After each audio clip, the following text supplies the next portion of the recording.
هەرێمی کوردستان قۆناغێکی سەختی دارایی تێپەڕاند. چاوەڕوان دەکرێت ژمارەیەکی زۆر لەو کۆمپانیانەی بەهۆی شەڕی داعش و قەیرانی دارایی هەرێمی کوردستانیان جێهێشت بگەڕێنەوە بۆ دووبارەوە بەرهێنان و دەستکردنەوە بە پرۆژەکان. حققت أهدافها وإحنا إن شاء الله نتمنى أن يتم عقد مثل هذه المعارض في إقليم كردستان.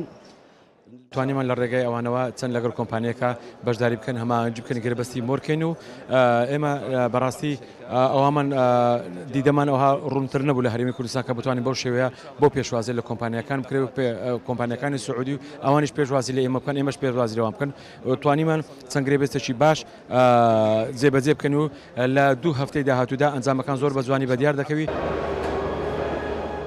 گەورە کۆمپانیەکانی وڵاتان چاویان لەوەیە لە هەرێمی کوردستان سەرمایەکانیان بخەنە کار، چونکە کاتەکەی گونجاو و بەشێک لەو کۆمپانیانش چێبڕچێ دەکەن بۆ ئەنجامدانی زۆرترین پرۆژە لە بەرامبەردا کۆمپانیا ناوخۆیەکان لە ڕێگەی بەرزکردنەوەی کوالت و پێداویستیەکانیان شانیان خستۆتە بەر کۆمپانیا بیانیەکان.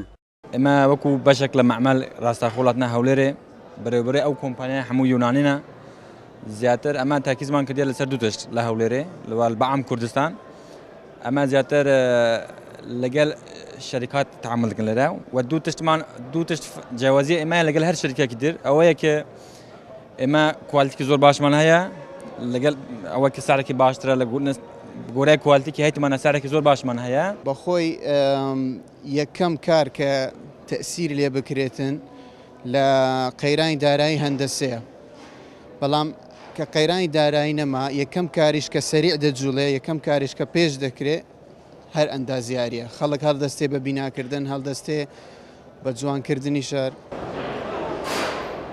چاوەڕوان دەکرێت تا کۆتایی ئەم ساڵ نزیکەی 20 پێشانگای نێودەوڵەتی لە هەرێمی کوردستان بکرێتەوە تا لەو ڕێگەیەوە هانی کۆمپانیا جیانیەکان بدرێت، جارێکی تر لە هەرێم سەرمایەکانیان بخەنە کار و کۆمپانیا ناوخۆیەکانیش پاڵپشت بکرێن تا بتوانن قەبارەی وەبەرهێنان زیاتر بکەن و دەستی کاری ناوخۆیش کەم بکەنەوە لە ڕێگای سوود وەرگرتن لێیان. قارەمان جەوهەر، کورسات نیوز، هەولێر.